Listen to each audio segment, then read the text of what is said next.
আসসালামু আলাইকুম। আহ, একটা কথা বলি, সেটা হলো যে বাংলাদেশের মানুষের ইসলামের যে আবেগ, আহ, আবেগটা যদি ভালো কাজে লাগাতো তাহলে বাংলাদেশের মানুষের মুসলিমদের আরও অনেক উপকার হতো। কালকে যে রিসেন্টলি আপনার হচ্ছে যে তাবলিগ জামাতে যে ঘটনা ঘটলো, এটা সম্পূর্ণ কিন্তু একটা আবেগ ঘটনা। মানে আবেগকে কেন্দ্র করে, মানে আবেগ আবেগ জড়িত একটা ঘটনা। তা আমি তাবলিগ জামাতের ভাইদের সাথে বেশ কিছুদিন মুসলিম মসজিদে বসছিলাম। আমাদের ওইদিকে গড়িনাওয়াজ এলাকাটা মসজিদে বসছিলাম। তো এই মসজিদে তাদের সাথে কথা বলে যেটা বুঝলাম যে তাদের আসলে ইসলামের বেসিক নলেজটা খুব কম। তাদের ইসলামের বেসিক নলেজটা খুব কম, অথচ তারা অনেক বড় একটা দায়িত্ব কাঁধে উপর নিয়েছে, এটা ইসলামের দাওয়াত বলে। তো এই দাওয়াতটা কিন্তু মানে আলেম ওলামাদের কাজ, যেটা শুধু আলেম ওলামাদের মধ্যে সীমাবদ্ধ না, সে কোনো মানুষই আল্লাহর দিনের দাওয়াত দিতে পারে। কিন্তু সেই দিনের দাওয়াত দিতে গেলে ইসলামের কিছু বেসিক নলেজ দরকার হয়, যে নলেজগুলো তাদের মধ্যে নাই। আমি তাদের বিভিন্ন প্রশ্ন করে দেখেছি বা তাদের কথাবার্তা বলে যেগুলো বোঝা যায়। উম, তাদের অবস্থা খুব খারাপ, কিন্তু তারা খুব ভালো একটা মেহনতি কাজ করে।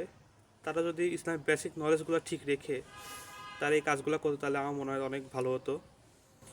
তো আরেকটা কথা, কালকে আমার ঘর থেকে রাতেরবেলা, শীতকাল যেহেতু বিভিন্ন জায়গায় ওয়াজ মাহফিল চলে, কালকে আমার ঘর থেকে রাতেরবেলা একটা জায়গায়, মানে আমাদের এলাকারই আশেপাশে হয়তো কোথাও ওয়াজ মাহফিল হচ্ছিল।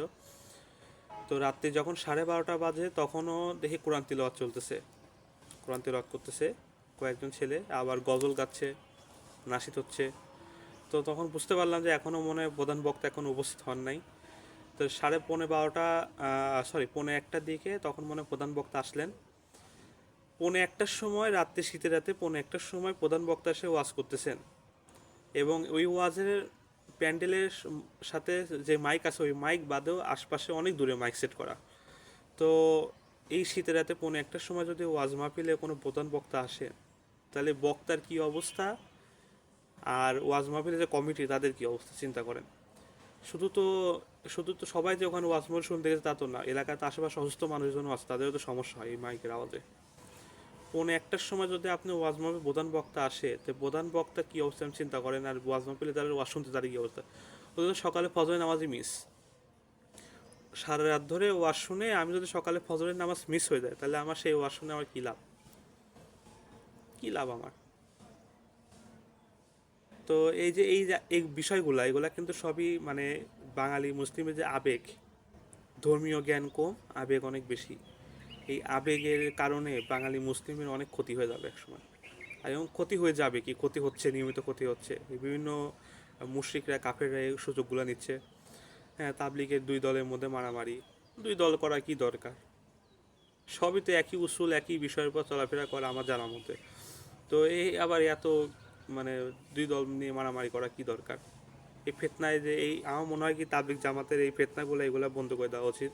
এই ইস্তেমার মাঠ, টঙ্গীর মাঠ মাঠ বলেন এইগুলা, কারণ এই তাবলিগ জামাতের ইস্তেমা এগুলো কোরআন হাদিসে কোনো জায়গায় দলিল প্রমাণ কোনো কিছুই নাই, অথচ এগুলা বছর বা বছর প্রতি বছরই একটা জায়গায় মানে ফেতনা করে যাচ্ছে দাওয়াতের নামে। কোরআন হাদিসে কোনো জায়গায় এই দলিল প্রমাণ কিচ্ছু পাওয়া যায় না। তো আশা করি আহ, বুঝতে পেরেছেন আমি কি বলতে চাচ্ছি। কথা গুছাই বলতে পারি না, যদি ক্যামেরার সামনে কথা বলে অভ্যাস নেই তাই বললাম প্রথমবারের মতো, ভুল ত্রুটি ক্ষমা করবেন। আসসালামু আলাইকুম রহমতুল্লাহ।